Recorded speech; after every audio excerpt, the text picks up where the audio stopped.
Hoy Madrid Sur, David Sañudo. Es la 1:45, las 2 menos cuarto, y como cada jueves, hablamos de libros.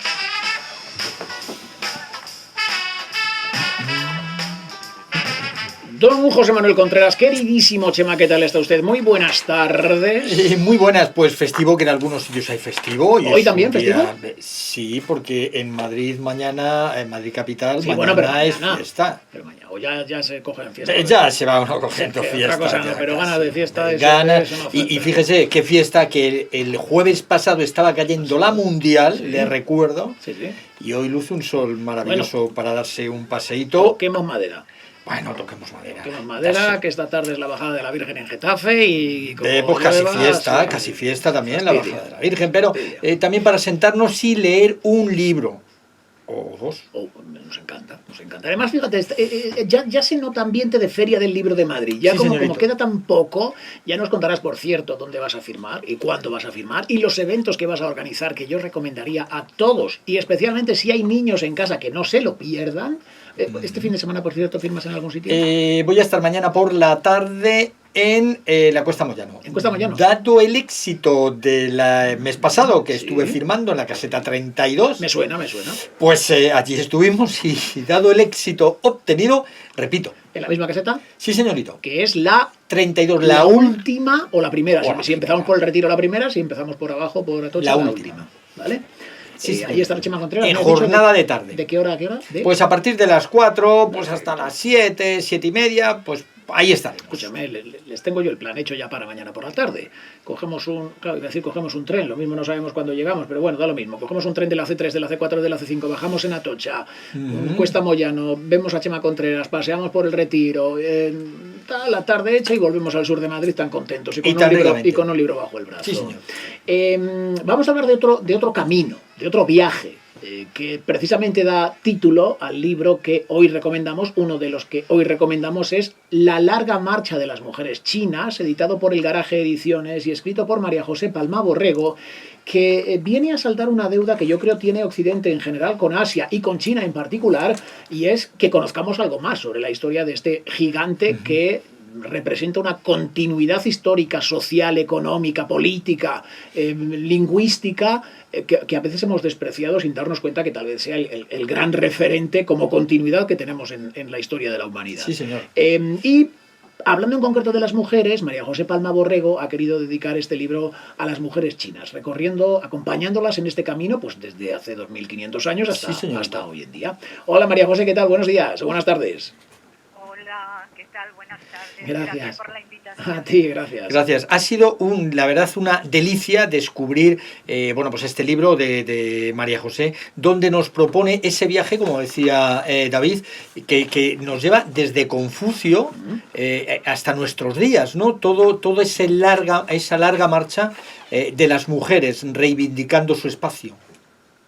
Pues sí, el libro empieza, me interesó bastante la posición de Confucio como elemento que, digamos, como filosofía que estructura la familia china, como en la época feudal y no tan feudal, hasta prácticamente principios del siglo XX, las mujeres en China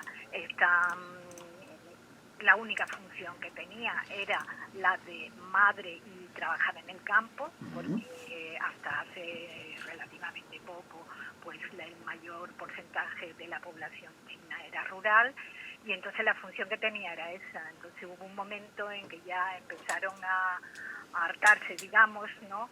Y a partir del siglo XVII, XVIII, XIX, cuando ya las élites empiezan a culturizar a las mujeres, a las hijas, pues empiezan a cuestionarse, sobre todo en el siglo XIX, que ya van a decir un poco basta con la rebelión de Taiping, una serie de rebeliones. Y sobre todo hay un elemento que es fundamental, que es el ver a las mujeres occidentales cuando van en el siglo XVIII, XIX a las misiones protestantes y católicas, ¿no? Lo ven sin pies vendados. Entonces eso hay como por una parte una revolución, no de decir, bueno, esta es nuestra cultura, no lo es, tal, pero ven que pueden andar. Sí, pero hablas también en esos, vendarse esos pies que le llamaban los pies de loto, que han estado hasta relativamente hasta hace poco tiempo, digamos, ¿no? Hablando históricamente. Pero tenía una razón, una razón, si quieres, incomprensible en nuestra mente, pero era para que las mujeres se les atrofiaran los pies de esa manera, no pudieran andar. Y lo que hacían era quedarse en casa porque no podían andar, porque su misión era estar en casa y atender en la casa, ¿no?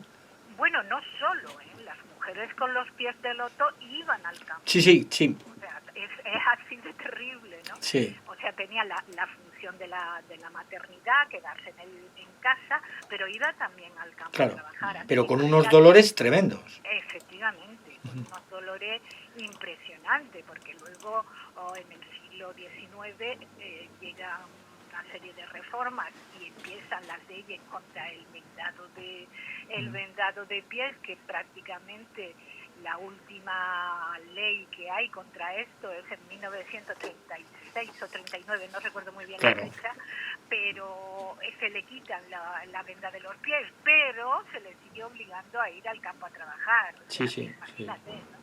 Sí, que hubo las mujeres, creo así recordar, de la comunidad Jaca, ¿no? Que son las primeras que digamos, de alguna forma protestan sobre el tema del vendaje de pies. Y hablabas antes de la revolución taipín y demás, ¿no? Donde empieza, de alguna forma, a liberarse, ¿no? A reivindicar esa posición. Y más o menos siguiendo ese hilo cronológico, la revolución de Mao, la larga marcha, que de ahí viene un poco el nombre también tuyo, ¿no? Y la revolución cultural y demás, ¿cómo afecta al papel de la mujer en China?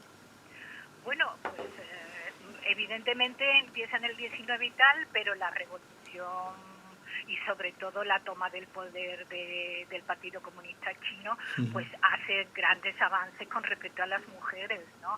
En especial la ley de 1950, que la promulga el Partido Comunista Chino, pues es una ley donde se posibilita la igualdad de derechos, las mujeres tienen derecho al voto, las mujeres tienen derecho a tener herencia, que no era el caso antes, el planning familiar, etcétera, etcétera, ¿no? O sea que la llegada al poder del Partido Comunista significa bajo la presión de las mujeres que militan en el Partido Comunista Chino. Efectivamente, porque además todas las reivindicaciones que se hacían las mujeres y demás, pues está muy bien plasmado en algunas de las etapas, pero he visto también muy interesante toda la relación que haces de las diferentes dinastías chinas, ¿no? Desde antes de Cristo, pues todo lo que eran esas dinastías, ¿no? La importancia que tuvieron y lo que conllevaron. Claro, y la forma de Estado que tenían también, ¿no? Y bueno, con respecto a las mujeres, pues lo que se caracterizan todas es el mantenimiento de la estructura familiar confuciana, de las ideas confucianas y de la mujer como objeto para parir un hijo varón, porque ya sabéis lo que pasa con las mujeres, con las niñas, ¿no? Que hubo un proceso y momentos importante infanticidio, ¿no? Y de hecho, fíjate lo que ocurre cuando ahora en el siglo XIX y XX se están encontrando con que no tienen demasiadas mujeres para tratar a los hijos, ¿no? Y tienen que cambiar las leyes, ¿no? Como ha pasado recientemente. Oye, hay un apartado muy interesante, bueno, es muy interesante el libro en general, pero haces unas pequeñas biografías de algunas mujeres destacadas en estos 2500 años de historia. Elígeme una, María José, y cuéntanos por qué es importante. Te voy a elegir una que fue la primera que fue emperatriz. Toma ya. Sí. Y es la que era en la época feudal, las mujeres confucianas, ¿no? Sí. Si me dejas que me ponga las gafas, sí, por supuesto. Te digo el nombre. Recuerdo que hablamos con María José Palma Borrego, autora de la larga marcha de las mujeres chinas, que recoge, resume la evolución del papel de la mujer en la historia de China desde hace 2500 años hasta la actualidad, con todos los vaivenes que ha tenido, en eso que yo decía que sirve también para que conozcamos algo más sobre bueno, pues un país que no hay otro que represente una continuidad tal como China en la historia del planeta. A ver, dime. Luego tienes una poeta del del 45 al 116 después de Cristo, Uf, o sea, fíjate. en época, que se llama Ban Zhao, que es una mujer que escribe los preceptos de la mujer, Ujú. o sea, y dice, te voy a leer un verso que Venga. dice, estudia como hija las obligaciones como esposa, ¿no? Pero es ya un paso adelante, porque imagínate que te estoy hablando del 116 Sí, sí. después de Cristo, Claro, claro. o sea, ¿no? O sea que... A mí una de las mujeres que me ha encantado dentro de ese apartado interesantísimo, la mujer pirata. Ah, una mujer pirata, pero qué La chulo. mujer pirata, quiero decir que es que la fuerza de las mujeres es esa primera emperatriz que tú dices y demás, y de la importancia de las mujeres, pero, joder, una mujer pirata. qué pinta, qué Pero pinta. además con un poderío Sí, sí, sí, sí, increíble. por eso, por eso. La emperatriz es Wu Zetian, Vale. es del 625 al 705 de Shangxi. Bueno, Pero imagínate que son mujeres muy poderosas, Sí. ¿no? Que siempre tenemos, hay un imaginario, sobre todo en Occidente, de que la mujer china es muy pasiva, muy sumisa. Sí, lo ha sido, ha tenido una Sí, historia sí. que así, yo me atrevería que en Occidente también, ¿no? Han sido muy pasivas y tal, pero que hay figuras como muy preponderantes, como esta mujer interesante. pirata de la que hablas, ¿no? Sí. Y luego la aportación que hacen las mujeres en el Partido Comunista Chino, ¿no? Sí, sí, En sí. las noras, todo un proceso, Claro. sobre todo a partir del siglo XIX, súper interesante. bueno, Sí, pues sí, es La larga marcha de las mujeres chinas, editado por El Garaje Ediciones, de María José Palma Borrego. Ya digo que es un libro breve, interesante, ameno de leer y que nos puede hacer saldar la deuda que tenemos de conocimiento histórico con China en general y con las mujeres chinas en particular. María José, muchísimas gracias. Pues muchísimas gracias a vosotros. Gracias, hasta luego. Gracias, María José. Un Hasta abrazo. luego. Creo que una de las web que recomendamos tiene que ver también con esto, ¿no, Chema? Sí, chinantigua.com, Vale. entonces ahí vamos a conocer más sobre la historia, sobre las mujeres, revoluciones, dinastías, etcétera, etcétera, que es, como digo, muy interesante. Y ya aprovecho de páginas para jóvenes, ya que hemos dicho el de la página para mayores, pues en página para jóvenes lo tenemos muy fácil, adicción a los libros.blogspot.com, una página fantástica que administra y ha creado Sandra. Venga. Y para los jóvenes de la casa y para los no tan jóvenes, el enigma Bentley. Uy, En Bentley Park, que sí existió, sí. en 1940, fue ese centro en Gran Bretaña que se encargó de descifrar los códigos es verdad. alemanes. Es donde estaban lo de los espías que descifraban los códigos alemanes, Efectivamente, sí, que sí. tuvo mucha importancia para el desembarco del día D, etcétera, Ah, y va sobre etcétera. eso esta novela juvenil. Sobre qué eso, bueno, es qué una bueno. novela juvenil de Mae Barret dentro de ese apartado, de Ruta Sepetis Muy bien, y Steve Seikin. Está escrito a 4 manos y la verdad pues son esos dos hermanos que digamos tienen que descubrir bueno, pues jeroglíficos y demás, que os invito a descubrir en esta fantástica novela que, como digo, nos lleva hacia 1940, donde Jacob y Lizzie son los protagonistas de esta historia. Además, ese centro, que sí real, existió, sí, es, como tal, Bletchley. exacto, se considera como la cuna del inicio de la informática. Claro, porque donde empiezan claro, ahí. tuvieron que utilizar diferentes mecanismos para descifrar los Claro, y nos encriptados mensajes de los nazis, con lo cual pues cambió totalmente Claro, las donas de la y guerra. nos propone algunos...